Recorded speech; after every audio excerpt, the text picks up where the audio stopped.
Tenaga kesehatan khususnya di puskesmas di Kota Bogor banyak yang melakukan eksodus. Hal itu dikarenakan mereka tidak mendapatkan tunjangan kinerja.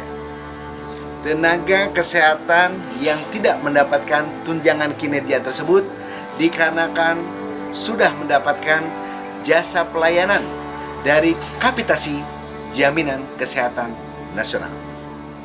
Kekecewaan mereka semakin bertambah sejak pandemi COVID-19.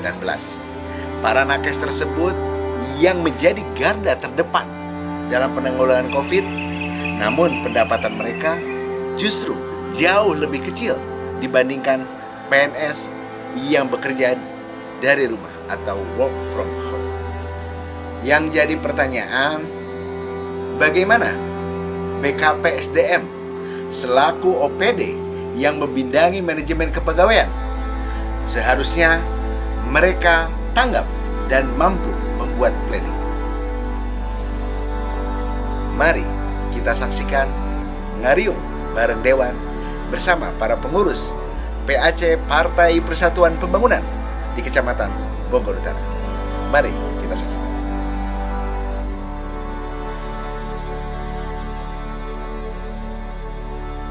Nakes menuntut keadilan. Polemik adanya tuntutan dari tenaga kesehatan puskesmas di Kota Bogor terkait tunjangan dan aksi eksodus dengan pindah ke organisasi perangkat daerah mendapat perhatian dari masyarakat. Beberapa pertanyaan pun terlontar. Kenapa kebijakan rotasi tenaga kesehatan itu masih dilanjutkan? Bukankah Kota Bogor kekurangan tenaga kesehatan? Kalau semua pindah misalnya menjadi pegawai kelurahan, apakah sesuai dengan disiplin ilmu mereka? Seharusnya BKPSDM Kota Bogor sudah mengkaji kebijakan dan langkah rotasi dan promosi tenaga kesehatan tersebut. Lalu, kenapa tenaga kesehatan tidak menerima TPP dinamis? Apakah karena mereka sudah menerima jasa pelayanan dari BPJS? Kalaupun itu yang menjadi pertimbangan, sangatlah wajar karena saat itu TPP yang didapatkan tidak terlalu besar. Namun apabila TPP dengan nominal yang besar seperti sekarang ini, apakah para tenaga kesehatan diacuhkan dan didiamkan serta tidak ada evaluasi?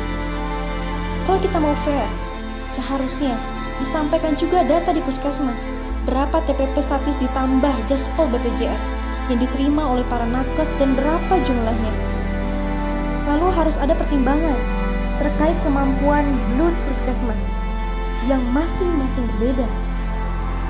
Alangkah bijak bila mana insentif COVID dimasukkan dalam perhitungan tunjangan, karena kita tahu pandemi COVID adalah situasi darurat dan perhitungan pun harus dalam situasi normal. Selain itu, perhitungan kemampuan harus menjadi pertimbangan karena setiap puskesmas berbeda dan tergantung kemampuan manajemen bisnis pelayanan. Hanya menyarankan saja, identifikasi persoalan pun harus diperhatikan. Contohnya, SDM fungsional di puskesmas yang pangkatnya sudah tidak bisa naik. Lalu kondisi kesehatan pegawai dan kesenjangan take home pay. Kepindahan nakes ke struktural karena alasan TPP sangat memprihatinkan di tengah kurangnya kebutuhan nakes di Kota Bogor. Tentu ini menjadi pekerjaan rumah BKPSDM selaku OPD yang membidangi manajemen kepegawaian. Selain itu, tenaga fungsional tertentu di puskesmas dan sampai saat ini masih bingung dan tidak ada kejelasan pengembangan karir mereka. Hanya mengingatkan saja, bagaimana dengan kesiapan penyetaraan jabatan struktural ke fungsional yang baru-baru ini dijalankan.